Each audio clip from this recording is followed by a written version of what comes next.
and welcome to Introducing Me. I'm your host, Sarah. I started this podcast to get to know other people and lifestyles while discovering more about myself. Each episode, I will give a new guest a chance to discuss their background, culture, interests, or whatever they want to talk about to help increase all of our own world views. Today, I would like to introduce you to Cecilia. Cecilia and I went to college together, and I'm super grateful that she answered my message of like, hey, do you want to do this with me? Cecilia is currently living in Germany, so we got to work around the time change to find a time to record this episode. So we'll talk a little bit about that and just different things in her life. So I'm really excited to have her here today. So thank you, Cecilia. Why don't you say hello and tell us a little bit about yourself? Hi, everyone. Thank you, Sarah, for having me. I'm really happy to have a chance to be here. I am from Connecticut, originally from central Connecticut, New Britain specifically, which is right outside of Hartford, the capital. I went to Susquehanna in Pennsylvania, class of 2017, although I actually ended up graduating in the fall of 2016, having finished up some of my credits early. I studied creative writing. That was my bachelor's degree, with minors in music, vocal performance specifically, Italian, the Italian language, and English literature. And then I went back to Connecticut to do a master's degree in English literature, which also took me overseas for a semester to England. And then I came back, finished the degree, and then wound up moving to Berlin, Germany in July of 2019, where I have been living to this day. It sounds like you have been doing so much since you entered college. I have never stopped. It has been a wild ride that has taken me more places than I bargained for. Literally. Yes, definitely. Now, all of the minors at Susquehanna, can you talk about why you chose each of those focuses? Sure. Well, I know that you, for instance, completed the Bachelor of Arts in Music alongside your business degree, which is a nice way, as you've talked about, I know, to combine your various interests and passions in a way that doesn't completely rob you of sleep and sanity. I had flirted with the music BA myself at Susquehanna, given that it was so compatible with other degrees, but I ended up not having time to finish all of those credits. So I dropped the music to a minor, but that was really kind of some management issues on my part. And I would have liked to complete it if I could, just because music is such a key factor in my life. Oh, there's a pun, key. Uh, um, but it has played such a huge role in my life that I sort of place it on a level, on an equivalent level with writing, if not above it. But I'd always wanted to stay involved in music. I'd always wanted to continue to grow and deepen my relationship with it. So it was sort of self-explanatory. It was something I was always going to do in some capacity from the very beginning. Italian, I had been studying since high school. I'd started it in freshman year of high school, and my family are Italian on my father's side, 100%. So I had always kind of sought to develop a relationship with it, and since I already had it from high school, and I sort of had a facility and a passion for studying languages to begin with, it was something that I wanted to stay in touch with, certainly. And then the English literature was a nice companion to the creative writing, in that the writing program was very heavily concentrated on the contemporary market and on what people were writing nowadays and reading nowadays, and what the market was interested in, and kind of playing to that market as emerging writers ourselves. But I also wanted to read old stuff. I wanted to read Chaucer and Jane Austen and Oscar Wilde and people like that. And I got a wonderful chance to do that by participating in the English minor. And then I did the honors program as well, which sort of actually combined some elements of all three of those disciplines plus some others. So I've never been able to choose between things, and Susquehanna really allowed me to indulge my indecisiveness. Yes, it's great that Susquehanna is able to do that. And as you mentioned, I got 2 degrees in 2 completely different disciplines that very, very little overlapped. Now, have you had a chance to use your Italian in the real world? Actually, I have, in some minor practical ways, I would say. As a matter of fact, the next door neighbors to my parents' house, whom I spent a large chunk of my youth and young adulthood alongside, they are immigrants from Italy. So I was able to, when we would go over and visit, I was able to speak with them with more and more confidence. And they were delighted to hear that I was developing in the language.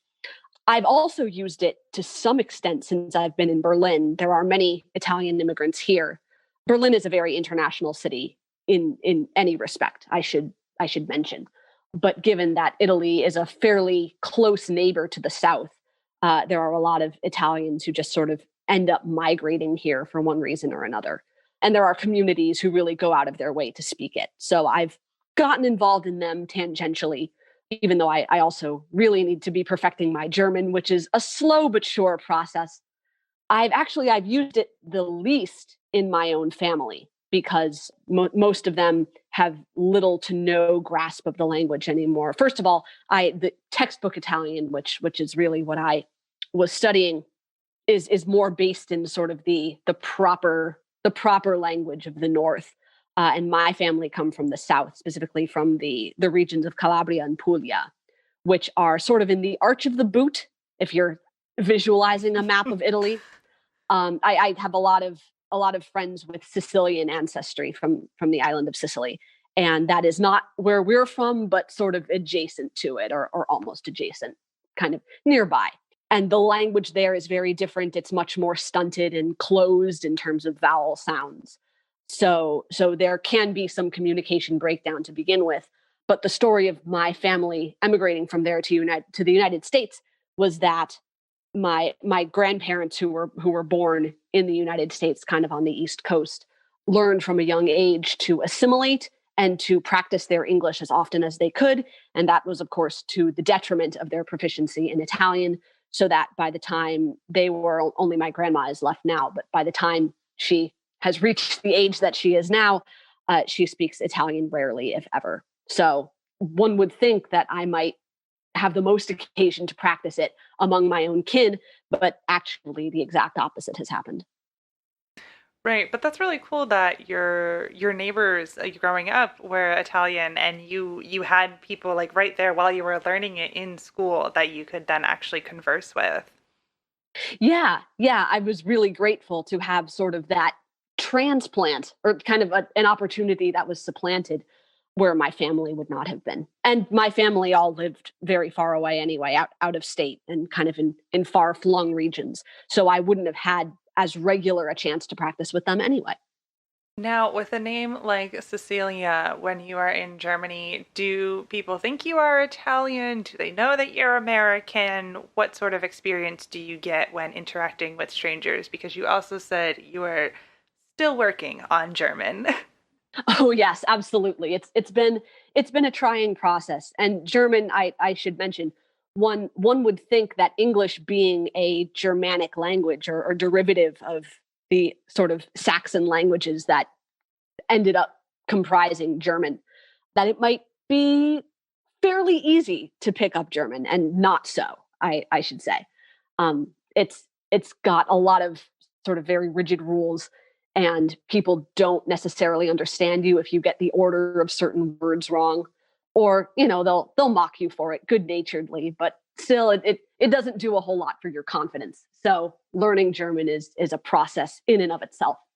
But with a name like Cecilia Gigliotti, to pronounce it the Italian way, um, people will sometimes they'll see my name attached to something, because oftentimes, if you're going to various events and you sign up for it online or something, all they have is your online presence to go on.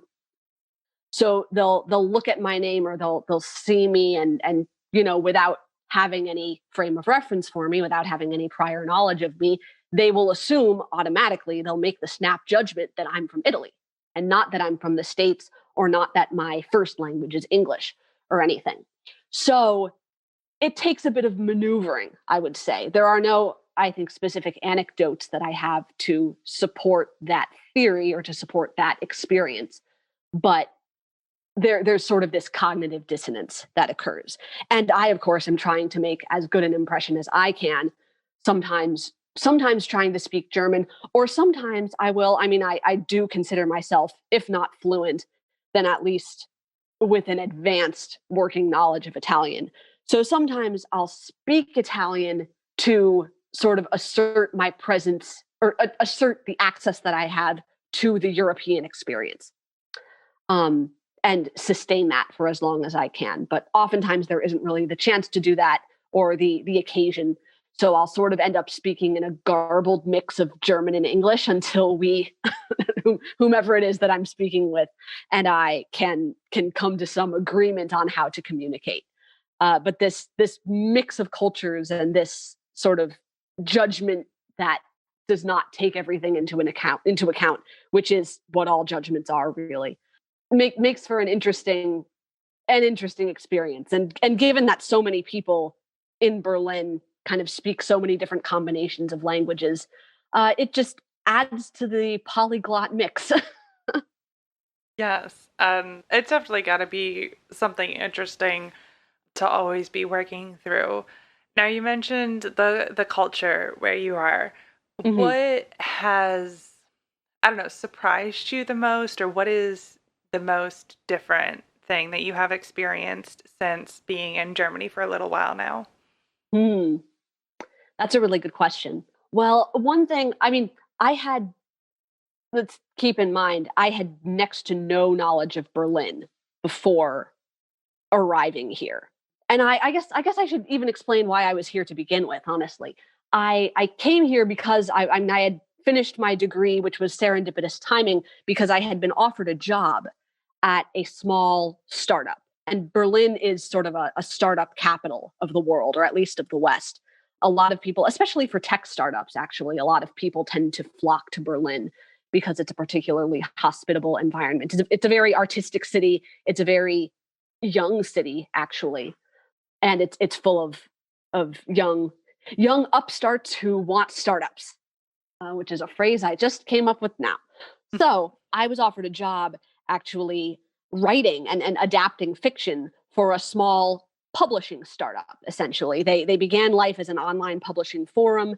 What they were doing was adapting stories from that forum, working with the authors who had originally created those stories online, and adapting them for an immersive app platform where you can read the stories and kind of listen to sound effects as it goes on and just tap through and read a chapter a day. So sort of this new, even more portable way of interacting with fiction.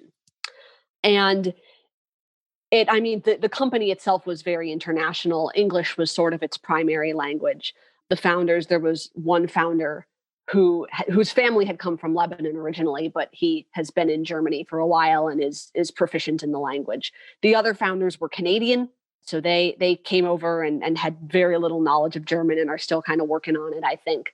And a number of my fellow writers were we all basically, English was our native language, and we came from various places, some from America, some from the States, some from Canada, some from the United Kingdom, some from Australia. And so just the international mix was something that I was not necessarily prepared for because I didn't have a lot of knowledge of Berlin coming in. I had visited Germany before. Actually, I should mention Susquehanna's Go program, the Global Opportunities Program, which had taken me to Austria in the summer of 2016 for a small period, a period of about 4 weeks. But we had flown into Germany and then kind of crossed the border from there. Spent a little bit of time in Munich, but the my experience of the German language had been Austrian German, which differs in many ways from Germany German. And I realized sort of I think the primary thing I realized once I arrived in Berlin was that Berlin is no more representative of Germany than, say, London is representative of England. And quite honestly, I haven't done a tremendous amount of traveling outside of Berlin, even before, because I had been here about 9 months before lockdown. And then certainly since lockdown, the number of places I've gone has shrunk significantly. But just the history of Berlin, which is I kind of a world famous history, but the things that people know about it are limited, I would say, limited to the wall and the rise of the wall in 1961, the fall of the wall in 1989, and some of the separational and then sort of integrational events surrounding those. And the fact is that, I mean, I was here to celebrate the 30th anniversary of the Mauerfall, the fall of the wall, last November. And the fact is that the international community in Berlin has really become the essence of the city. It's what it's all about at this point. And so I used to live in a neighborhood that was heavily Turkish, a lot of Turkish population here, immigrant population. While I was with the company, we went on a retreat to a castle in Poland, and Berlin is very close to the Polish border, so just a few hours drive, and we were there. So having that influence and that access right to the east, that is a heavy influence on the city and on the aesthetic of the city, and even sort of the division of Berlin itself, because you can tell. You can sort of tell, I mean, with such a turbulent history as it's had, the story of the city, especially architecturally, has changed dramatically even over the past, 75 years, certainly the last century. And you cross from the western, I mean, Berlin is planted firmly in the eastern half of the country. So West-East speaking, capitalism, communism speaking, it would have been entirely in Soviet country, except that that they chose to divide the city as well. And at this point, I have lived in both former West Berlin and former East Berlin. I'm in the eastern half now. And you can even tell a lot of the buildings have been replaced over time, but you can see the ghosts of sort of Soviet architecture, DDR architecture. And sort of it's a little more severe, a little more boxy. That's sort of a Berlin pun, actually, because there's a famous square in this section of the city called Boxhagener Platz, which people refer to as boxy. So it's literally boxy, and you can sort of discern, even if you're not actively learning, you can passively discern and absorb the history of the city and the ways in which it was separated and has since been reintegrated through its buildings. So just the fact that the remnants of the conflict that has happened here, and the fact that Berlin has been such a site and such a focal point for division and union and all sorts of action on the world stage, is something that I had not been prepared for and could not have been prepared for in any way except coming here and becoming intimate with it. Yeah, I feel like I got a little bit of a history lesson there. When I think Sure. when I think about Germany, like you said, I think about the wall. I think about Oktoberfest. And I have an aunt who is German, and I'm like, I should know about more about Germany than I do. So you mentioned that where in Germany is she from? Oh God, I was hoping you wouldn't ask that question. I do not know. I do know. It's my belief, like, she's not from Berlin. I believe she's more like, it was more of an out in the country sort of thing. But yeah, like all of her family is there. My uncle, her husband, was over there during the war, and swept her off her feet, married her, and brought her to the States. So very nice. Wunderbar. So yeah, you mentioned that during your time in grad school, you spent a semester in England. So how did that compare? How did that come about? Yes. Well, England, I'm always down to talk about England. London has been one of my favorite cities in the whole world for 6 years now, ever since I first visited in the winter of 2014.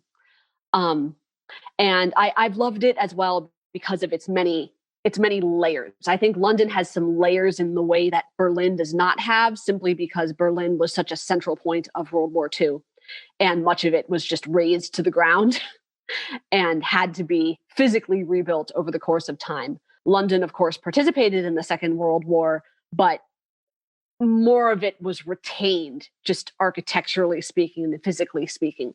So you can even see scars on the buildings from the bombings and from action. like the Victoria and Albert Museum, for example, in South Kensington, which is one of my, if not my very favorite museum in the whole world. The sides of the building, the stone is pockmarked from having been struck and hit by falling, I don't know, shrapnel, falling things falling from the sky during the Blitz. So just the layers upon layers of civilization that have accumulated there over the course of centuries, even because it was a Roman outpost as well, a Londinium, as it was called at that time. And just the fact that it has survived and so much of it has been intact for hundreds and hundreds of years has always just captivated me. And everyone's voices, of course, which I could listen to all day. But then you kind of venture outside. I spent a semester at a university in Hatfield, which is a suburb of London. It's about a 20-minute train ride out. You take the northbound service to Cambridge, and it's right there. And it just becomes much smaller town. The world just becomes much smaller, and people's worldviews become much smaller, and things become there's more homogeneity, I suppose. People begin to look the same. People begin to sound the same. And just, I think the impressions of the world become a lot smoother and a lot more uniform. But even so, you've got, I had a friend whom I would go and visit out in Kenilworth, which is in the Midlands. And there's a field there. There's like a several 100-year-old field that Oliver Cromwell used as a training ground that people just pass every day. There's a castle there. There are castles all over England from the feudal days, but there are fortresses that continue to crumble and continue to deteriorate before people's eyes to this very day, but that are still sites of interest and that are living remnants of history that people can see. And being able to observe some of those contrasts, to be reductive about it, city life versus country life, and just to be able to observe the impact of the past on both of those environments and both of those types of environments was really remarkable. And I mean, part of the reason I was there to begin with, I was there to take classes, but then I was also I traveled around the country doing research for my master's thesis, which involved comparing the works of Lewis Carroll, who is the author of the stories that we know as Alice in Wonderland, and John Lennon, his songwriting, his poetry, and other writing that he did. And so I went to Oxford to look at Carroll's papers, to look through some of the work that he had left behind. I went to Liverpool and saw all of the Lennon-related sites. I may or may not have cried several times, and just to observe the once again, just the accumulation of effects, of demographic effects and geographical effects and topographical, all of the graphs, all of the studies of things that had brought these communities to where they are, and that had evolved them to the point that they have been. And Oxford is still a relatively small town. It's a focal point for various reasons, especially the university, but it still retained kind of its small town quaintness, so to speak, or its charm. And Liverpool is still a bustling northwestern port city. It's still important in many ways. In the past half century, it's become even more important than the reputation that it had enjoyed previously.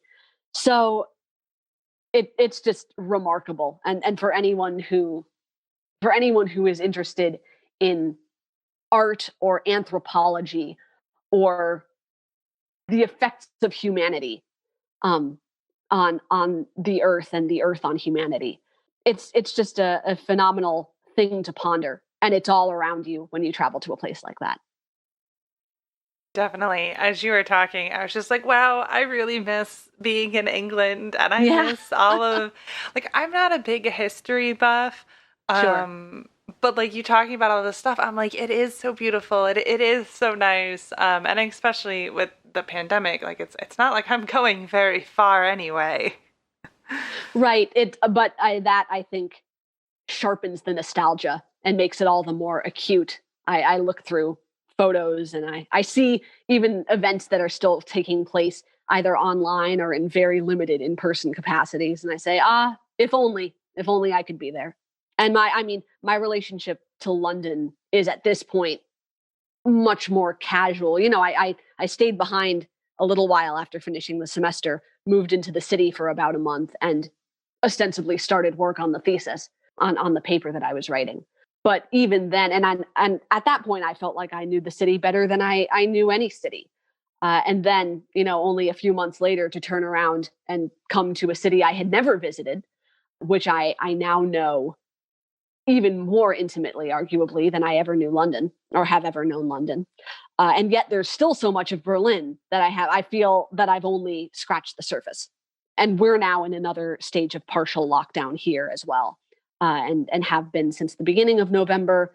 I think the hope is that if everyone behaves themselves in November, that we can open some things up in time for the holidays, particularly the famous Berlin Christmas markets, Weihnachtsmarkt, which are these stalls and these things that look very quintessentially German. You would look at it and say, yes, that is kind of resembles the Bavarian snow-capped picturesqueness that I am familiar with, or that I associate with Germany, because I think a lot of people's associations with Germany are associations with Bavarian country, pretzels, all that good stuff. Yeah, I don't remember exactly where I was going with that, but the point being that you can spend however much time in a city, and still not feel like you know it, and as a matter of fact, if you feel that way, that's probably a sign that you're doing something right. Yeah, definitely. Like you want, there's of course all the touristy things, which you may or may Right. not do, but then there's so much more to learn. And it's interesting because you mentioned the Christmas markets, and the town that I live in, Mifflinburg, Pennsylvania, has a Yeah. Yes, we have a Christmas market, the Christkindl market, which is based on German heritage Hmm. because Mifflinburg is very based on German heritage. And we canceled the market. It has been canceled for months. Oh no. And but just the logistics in terms of planning, and it is, I don't know if you've ever been to it, but like for people of course who haven't, it is on a very small street, Hmm. very crowded, no space. You are, if it's good weather, you are bustling around people, and they have the barns and the thing that you mentioned, so it's not just all open air, and you can get into it from so many different directions, and it's just like we're not doing a great job with the pandemic, the United States, um, So and I've heard. there's lots of different reasons, and it's, like I am following protocol, I am being safe, but you go out and you see so many people that aren't, and so it's just this really hard thing, and so I definitely have been very curious to see how Europe handles everything going into winter, and Hmm. as you said, you are back in another phase of lockdown. So how has lockdown and the pandemic been for you being in Germany? Well, the foremost thing that has happened to me because of lockdown was that I was laid off from the job. So this company that had brought me here, me and several of my fellow writers, sort of the whole content team, as we call them, because there were writers and sound designers. About a third of us were laid off because the company was suffering financially and couldn't maintain all of us. And so that was hard. Not that I expected to be at the job forever, but it had been just under a year that I'd been working there, and I had really hoped to have a longer relationship with them. But sometimes hard choices need to be made. I understood it. But the other thing was that the visa that I had was tied to that job. And so thus began a what I can charitably describe as a rigmarole of figuring out what to do with the visa that I had, how to get what visa I even wanted to switch to begin with, how to go about obtaining that visa and what it would mean for my future in Berlin. Because my whole identity as a Berliner, well, not my whole identity, I try as a rule not to let work define my life and subsume it completely. But my identity as a Berliner was bound up with this job because it was the reason I was here to begin with. And I was involved in many other things. I would go to shows and concerts and plays and things like that. I was part of a choir and a ukulele orchestra, which was one of the joys of my life. And I mean, those have stopped as well. So like you, I've experienced a bit of artistic rechanneling, having to sort of reroute all of that artistic energy, creative energy into other things. But what it fell to me to do essentially was to I had a little bit of time left on the other visa, which helped me to kind of keep things going. There were severance packages and things like that to keep things going while I researched and sort of put my energy toward obtaining a freelance visa, which is fairly easy to get if you have all of the right tools and if you're willing to put the time into cobbling all of the documents together, which I did. You had bank statements and letters of intent from employers or clients who needed you to do things for them. So I created a profile on a freelance site and got to work writing for people, doing blog posts and editing jobs and little projects that gave me a lot of variety. And I've enjoyed doing a lot of those if the income hasn't necessarily been what it was, and if the security isn't necessarily what it was. So if slightly less stable, the freelance life has been a fulfilling one and an enjoyable one and a tenable one. It's managed to sustain me.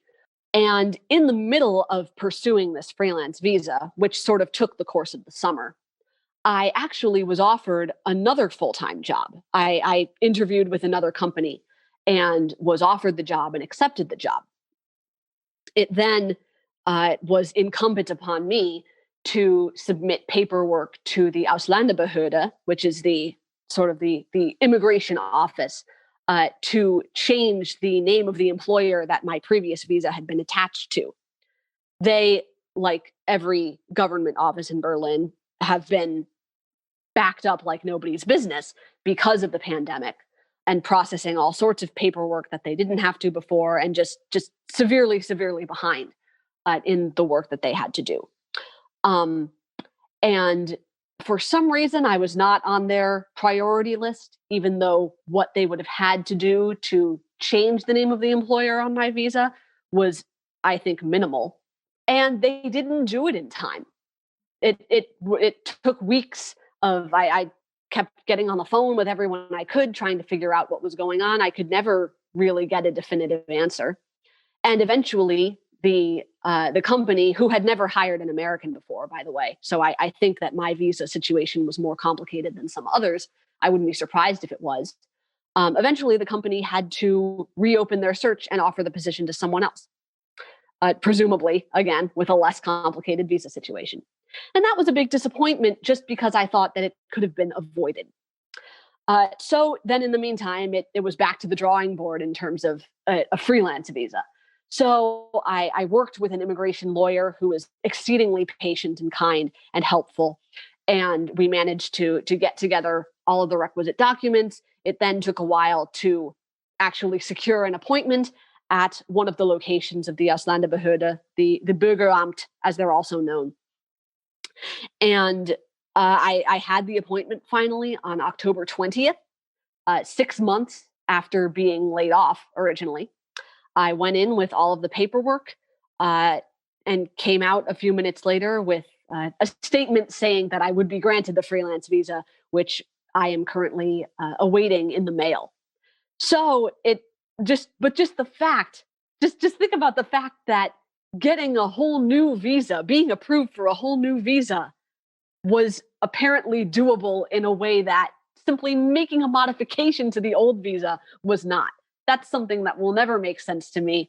I imagine that even if I spend a lot more time in Berlin, that the bureaucracy will remain a mystery to me, as it remains a mystery to many of my native German friends.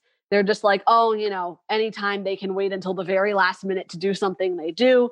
And, don't worry if you don't hear from them, because it always takes a lot more time than it should.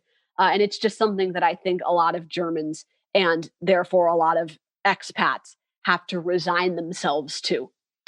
So that was a whole story. That was kind of the preeminent worry on my mind, or the thing on my mind, until quite recently. And in the meantime, I've been trying to amuse myself however I can. We've been in various stages of lockdown and unlockdown. We've never been back up to, we never even sort of at the height of summer when people could be out and about safely and the weather was nice. We weren't exactly returning to the uninhibited going here and going there lifestyle that we had been accustomed to before lockdown. And I should say that we went into lockdown originally mid-March, which I think seems kind of on time, contemporaneous with much of the rest of the world, which had not been affected already, I guess. And so it was several months of kind of slowly reopening from where we had been, but it was never back up to the level of just go wherever you want to go and do whatever you want to do. And I went to a couple museums and a couple other places, and even like at restaurants and bars, when you weren't eating or drinking, you had to be masked, and going into the museums, you had to wear a mask. So I think Germany has been sort of a beacon for the world, or sort of has set an example or served as a model of how to handle the pandemic. And even then, it hasn't been perfect. And there have been some anti-masker demonstrations, or had been when the weather was warm. So people were getting fed up here, and it wasn't just like everyone kind of accepting it and being like, okay, we'll wear a mask as long as they have to. People were getting antsy after a certain period of time. But for the most part, I think people understand that it's for the common good. And I guess that also isn't to say that there weren't some quote unquote spreader events. There had been a wedding a while back, like a single wedding near Frankfurt, that caused a significant spike in cases. And the number of cases has sort of naturally risen as the weather has gotten colder, because people have gone inside, which I think is one of the other things that precipitated this month's lockdown. So it's been alternately pretty lonely and okay. I've also moved a couple times during the pandemic, which it's pretty easy to move during a lockdown, because it's a little easier to schlep your things across a city that is not up to full capacity, or where people are largely staying indoors, as opposed to just being uninhibited out and about. So, and I don't have a tremendous amount of stuff to schlep anyway. So it's and I've found other ways of amusing myself. I started a YouTube channel. I watched a lot of things on Netflix. I got back to pleasure reading, which I kind of tried to make time for anyway, but I had even more time to do it now. And I've just been looking for the work that I can do, and there seems to be a fair amount of demand for it, and for especially the types of writing and editorial skills that I have, which I feel very fortunate to be able to participate in. So lockdown, I feel differently about lockdown at various points in time, but I'm happy to do it if it keeps people safe. Right. And I don't think anyone's experience has been the same at all for these number of months. And it's really great to hear that you're doing well on the freelance visa, that you're getting the work, and you are sustaining all of that. Now you just mentioned that you started a YouTube channel. So what is your YouTube channel, and what are you doing on it? Yes, my YouTube channel is called Leah Leo. I took little portions of a portion of my first name and a portion of my last name, because I sort of wanted to try out a quote unquote stage name that was not a complete removal from my name, that still was true to myself and the essence of who I am in a way.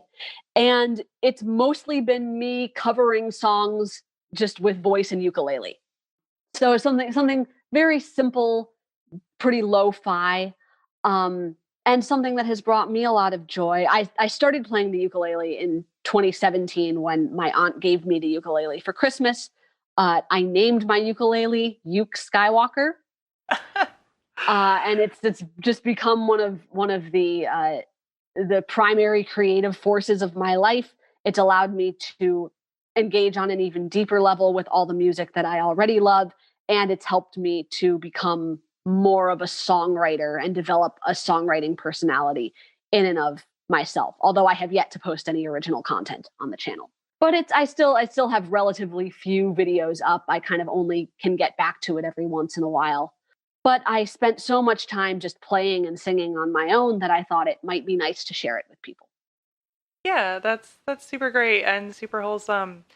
Um, Now, before we wrap up, there was something else that we had talked about beforehand that I did just kind of want to throw in there because you've seen the social media for the podcast. So I do ask everyone for a photo as long as they are willing to share it to help kind of just show the different people who guest with me. And I shared this with you that when we first met, as we were in the same professional music fraternity at Susquehanna, one of the things that you did when you introduced yourself was blatantly come out and say, like, I have an artificial eye, because, if you have questions, I want you to ask me them rather than you sit there and think and wonder, because it is a bit noticeable, but at the same time, like once you know and you're like, okay, cool, you kind of forget about it. It's not like, oh, you know, that was really weird and Mm. like uncomfortable or anything. So I just kind of wanted to ask you, what it's been like to live with an artificial eye. Have you ever had any issues, or just kind of like what it's like? Yeah, this actually ties in so well. I'm so glad you asked about this. So I was when I was born with bilateral retinoblastoma, which is a cancer of the retinas in both eyes. And my right eye was cured through a series of treatments. My left eye was not. So when I was 3 years old, it was surgically replaced with a prosthetic one, which has changed over time. I've gotten new ones as I grew and developed and changed. And they kind of have to continuously be repainted to match the color of my real eye because our eyes do change color over time as we get older. So it's always been a part of my life, like going to see these various specialists who deal with all the implications associated. And it also, I mean, one of the one of the things that got me accustomed to traveling a lot, even as a child, was we would go to New York for these treatments and for checkups, and I still do when I'm there. And so that was one of the things that got me used to constant motion and to constantly seeing people from all over the place who looked different and had different experiences. So it was already impacting me, aside from my physical state of well-being and my health. It was impacting me socially and sociologically in ways that I could never have appreciated until much later. In more practical terms, I can see, I mean, on the right side of my face, I can see essentially everything that everyone sees, just in a more limited range. My peripheral vision is less than half of what it should be. And it was supposed to affect my depth perception much more than it did. I wasn't even supposed to be able to pour a glass of water, but that has thankfully been much better than was projected. The biggest thing is that I can't really drive.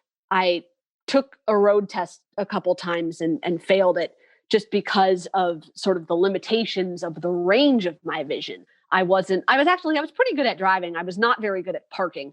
That was really my downfall. So I have always, as long as I've lived in a place like the United States where car transportation is sort of the main form of transportation, at least for non-city dwellers, I have always relied on other people for transportation. And that got old very quickly, especially as I kind of progressed into adult life. So I always knew that I would really flourish and thrive best in a city and in a place where I had access to very reliable public transit. And even, Europe being much older socially than the United States, and just the earth, the land being a certain way for a much longer period of time.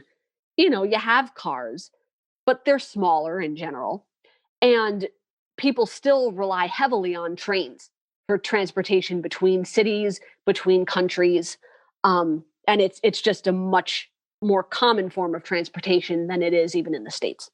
So, and Berlin especially, the BVG is pretty good with transit. So there's a reliable system network of trains and buses and trams, and it has never been an issue for me to get where I needed to go. And I saw a friend earlier today, and I was even telling her that when you get accustomed to public transportation, you also become very self-sufficient, and you get accustomed to relying on yourself to know where you're going, or if you can't figure it out immediately, if it isn't quite apparent to you from the start, you sort of plan routes and reroute in your head as you go along, and you learn to become very spontaneous. So that was always something that I knew would be best for me because of my limited vision. And I'm living in a city is good for people with kind of visual impairments as well, I think, because it causes you to become extra vigilant and extra aware of things, because people can always come out of nowhere, and cars and vehicles and other things. So you have to become extra attuned to your surroundings. You really have to tune in. And I'm kind of a funny story to wrap up that question. When I was at the visa appointment, where I would ultimately be approved for the visa, while they were doing the paperwork, they wanted to know what eye color to put on the papers. And the lawyer and kind of the visa officer both looked into my eyes and kind of argued over it, because apparently there's no I've always gone with hazel, but apparently there's really no German translation for hazel. So eventually they settled on brown, which is just blauen in German, auf Deutsch. uh, but I realized at that point in time that it was the first time that any fuss had been made over my eyes. And in the United States, ever since I was very young, that was all people were doing, was noticing my eyes, and doctors were examining them, and other people that I encountered weren't really sure what to make of them. But this was the very first time in Berlin, and it's been 15 months now that I've been here. Oh, that is so funny. And I mean, like, part of the, like you said, there just isn't a translation for the color. But thanks. I really appreciate you sharing that story. Now, before I give the final wrap up, I'm going to ask a quick, random, fun question. And if this question doesn't work, we will have to pick another question. But I am making the flying assumption, with different things that you have said, that you are a fan of Harry Potter. I And am. okay, great. So we can ask the question then. My question is, what Hogwarts house do you define yourself as? I would probably, like, I was never on Pottermore or any of kind of the more official representations, I guess I would call them. But I have always heavily identified with Ravenclaw. I think the sort of innate curiosity, because I don't think Ravenclaw is really about intelligence, quote unquote, in the way that people sort of, I think, automatically think of it as.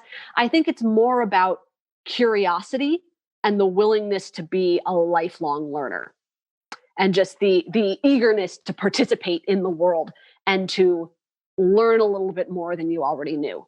And if that isn't me, then I don't know what is. Yes, I think that very much comes through with everything you've talked about today, and I appreciate you answering the question.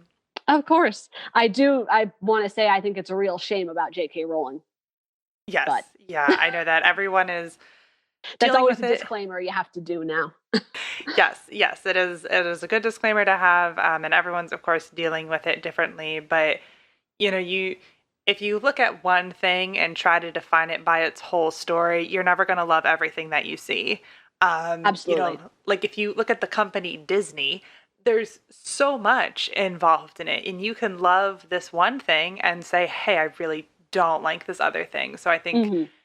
we live in our world of the books, of the lore that she created, and that is what matters. And she has chosen the way she wants to go, and she can do that.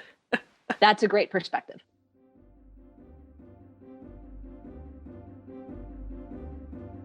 All right, that brings this episode to a close. For more information regarding Cecilia's YouTube channel, I highly recommend that you do check it out. She does have a lovely voice. It is linked in the description, and her other social medias, including Twitter and Instagram, are there as well. If you'd like to connect to the podcast, we are on Instagram and Facebook, and you can always email the podcast at introducingmepodcast@gmail.com. I encourage you to reach out. I'm always looking for new guests. And of course, there's the Patreon page that if you would want to support the podcast monetarily, you are more than welcome to. So thank you, Cecilia, so much for spending time with me today. I loved hearing all of your different little stories. And to my listeners, for taking the time out of your day to hear a new story. Until next time, bye. Ciao. Auf Wiedersehen, everyone. Goodbye.